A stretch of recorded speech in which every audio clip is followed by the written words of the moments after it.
అది క్లియర్. అదే చంద్రబాబు నాయుడికి పవన్ కళ్యాణ్ ఇస్తున్న గిఫ్ట్.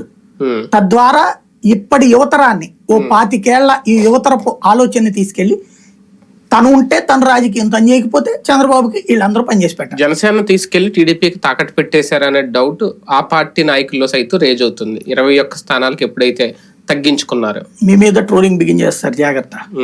రైళ్లు అవన్నీ ఎత్తుక్కోబాకండి.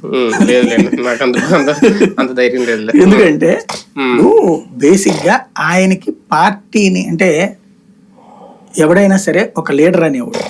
ఇప్పుడు సోనియా గాంధీ తీసుకెళ్లి జైల్లో పడేపించింది. ఫస్ట్ బాగానే ఉన్నాడుగా జగన్. వాళ్ళ నాన్న చనిపోయాడు అకస్మాత్తుగా. చచ్చిపోయిన తర్వాత మిగతా పార్టీ వాళ్ళందరూ ఈ కుర్రోని సీఎం చేయమని అన్నాడు. వెంటనే అతను సైకలాజికల్ గా నేను సీఎం అనే ఫీలింగ్ వచ్చింది. కానీ సోనియా ఆడు పనికిరాడు, నువ్వు పక్కన పెట్టు అని చెప్పి ముసలాయిని తీసుకొచ్చి పెట్టింది. ఇతనిలో ఒక ఈగో క్లాష్ అయింది.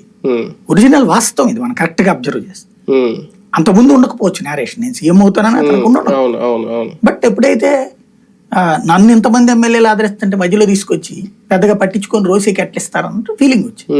ఆ తర్వాత కిరణ్ కుమార్ రెడ్డికి ఇవ్వడం కూడా ఆయన ఫీలింగ్ వచ్చింది. ఎందుకంటే తనలాగా ఎమ్మెల్యేలో ఎక్కువ గౌరవించబడేటటువంటి నాయకుడు ఇంకెవరు లేరు కదా, అందుకని వచ్చింది.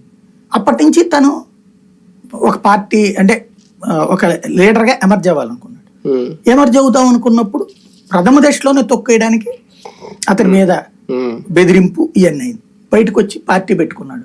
పెట్టుకుని కేంద్రంలో రాష్ట్రంలో 2 చోట్ల గొడవలు ఉన్నప్పుడు, 2 చోట్ల బలమైన ప్రభుత్వం, 2 చోట్ల అధికార యంత్రాంగం వాళ్ళదే, డైరెక్ట్ గా మనిషిని కబురు చేసి పంపించింది ఈ సంగతి తేలుస్తామని.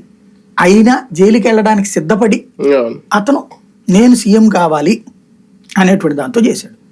అతని వ్యూహాలు ఎట్టున్నాయో వదిలేసేయండి, అది ఒక పోరాటం సాధించాడు.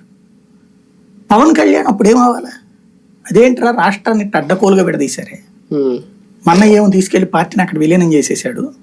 ఆ కాంగ్రెస్ పార్టీ ఆయన క్యారెక్టర్ని, ఆయన కెరీర్ని నాశనం చేసింది, ఆయన క్యారెక్టర్ని నాశనం చేసింది, అంతే కదా. ఆ రోజున గనక చిరంజీవి గనక పార్టీని విలీనం చేయకపోయి ఉంటే కాంగ్రెస్ గవర్నమెంట్ 3 ఏళ్ల ముందు పోయేది, 2 ఏళ్ల ముందు పోయిన తర్వాత మధ్యంతర ఎన్నికలు వచ్చాయి.